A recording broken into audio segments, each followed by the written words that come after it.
Hi there, I'm Anirudh Kanisetti. I'm a public historian specializing in the political, commercial, and cultural history of early medieval southern India. I'm the author of two books, Lords of Earth and Sea, A History of the Chola Empire, and Lords of the Deccan, Southern India from the Chalukyas to the Cholas. My work draws on epigraphy, art history, and literary material to reconstruct networks of kingship, trade, and religious patronage which shaped southern India across roughly half a millennium in the early to the high medieval period. My research has been supported by Princeton University, the India Foundation for the Arts, and the Museum of Art and Photography in Bengaluru. I've previously served as editor at Impart, where I contributed to their Encyclopedia of Art.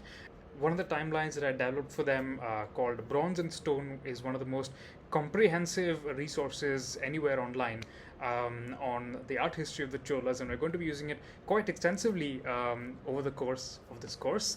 I've previously held fellowships at the Takshila Institution, which is a Bengaluru based think tank, and the Deccan Heritage Foundation, which engages with issues of heritage and conservation in various early medieval and early modern sites across the peninsula of India. I won the Sahitya Academy Yuva Puraskar, which is the Youth Laureate of India's National Academy of Letters in 2023. I also write a weekly column for The Print, which is one of India's leading digital news publications, called Thinking Medieval. And I host a few podcasts, Echoes of India, Yuddha, which is a military history podcast, and The Altar of Time, which is a history of India's Christian art. I've previously presented documentaries for the BBC and Arte, among others. I'm really excited to be teaching for yogic studies, a course named after my book, Lords of Earth and Sea, A History of the Chola Empire. The Cholas dominated the southern portion of the Indian peninsula from roughly the 9th to the 13th centuries. And so they were a really remarkably enduring configuration in this part of the world, significantly impacting the dynamics of the Eastern Indian Ocean world. One of the many reasons why I find this dynasty fascinating is because they emerged within a very variegated and hierarchical landscape of village assemblies, Brahmin settlements, and regional military magnates. But by the 11th century, they had managed through temple patronage that broadcasted royal charisma and through unprecedented administrative innovations to actually weave together this really dynamic society into one of the most remarkable medieval imperial formations.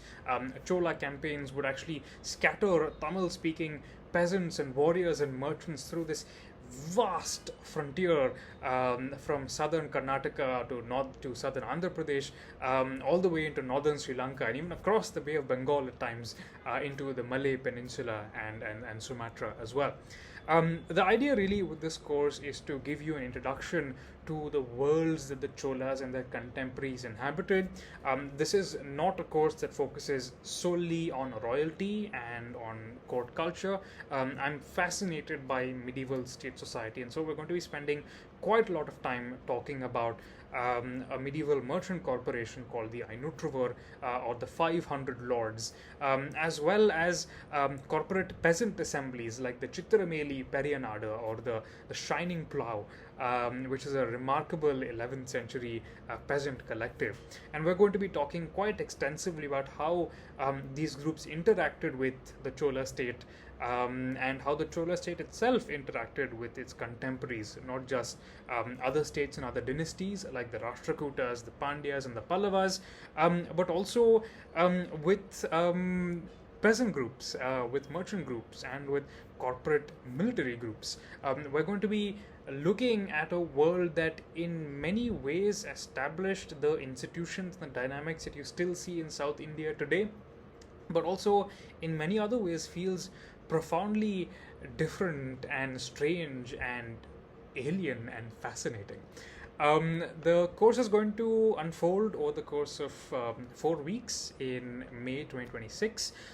We're going to begin in the first week. We're going to look at the rise of the Cholas, their interactions with more established powers like the Pandyas and Pallavas, notions of kingship that they adapted from the Rashtrakutas, who were the dominant imperial formation of the Indian subcontinent at the time.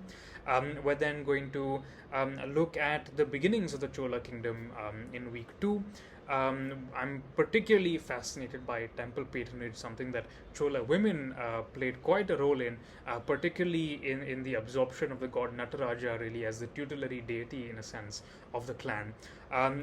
We're going to examine all these dynamics through a case study of the great Brihadishwara or Rajarajeshwaram temple at Tanjavur, which we're going to be using to understand how temples served really as a focus, not just for the Chola court but also the society that they're a part of, by looking at the patronage of various military regiments, Brahmin groups, and we're going to really try and understand this temple as an imperial project. In the third week, we're going to be looking at the ambitious Chola campaigns that brought Chola armies to the city-state of Kedah on the other side of the Bay of Bengal, as well as to Bengal itself, where Chola armies seized the waters of the Ganga to sanctify another grand imperial temple.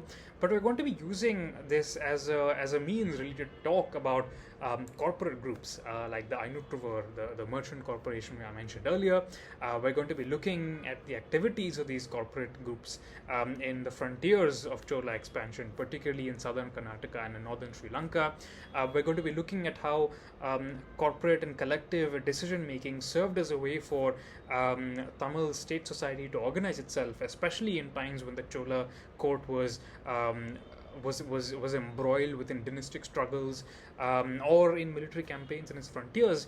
And we're going to be looking at the rise of a middle aristocracy of sorts, which is a theme that's going to carry into our third week, where we talk about the rise of temple urbanism and the powerful trends that are unleashed by the middle aristocracy, particularly in terms of religious innovations, which the 12th century saw the incorporation of many new groups into temple practice and the expansion of temples themselves into the vast complexes that we're more familiar with in southern India today.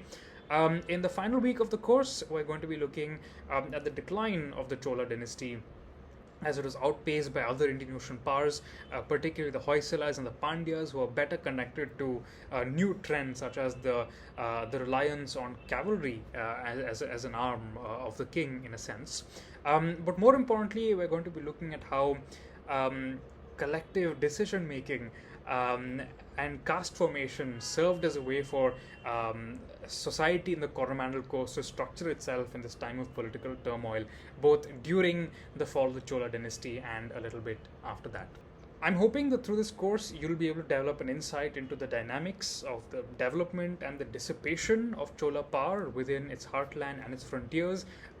For those students of yogic studies who are going to be joining the yogic studies trip into Tamil Nadu in early 2027, you're going to find this particularly fascinating. We're going to be talking about the growth of really complex and interesting notions of state society. As I said earlier, merchants, peasants, and warriors are going to play a very central role in understanding the Chola dynasty itself. We're going to be looking at some of the most enduring institutions in southern India, which still are very, very much relevant today, such as the relationship between temples, marketplaces, socioeconomic mobility, and political innovation. And finally, we're also going to be examining the difficult but productive relationship between medieval Indian agrarian societies and their neighbors in grasslands and forested hills. This is going to be tremendously exciting for me to teach to you. I really hope that you come away with a very different view of how medieval India actually functioned, and I'm hoping that you're going to find this useful in your studies of all the other fascinating material that's available on this platform, including the production of fascinating Buddhist and yogic manuals over the course of the high medieval period. I'm really excited to begin teaching come the first week of May. I'm really hoping that you're going to enjoy studying this course just as much as I will teaching it and putting it together. So, see you in May.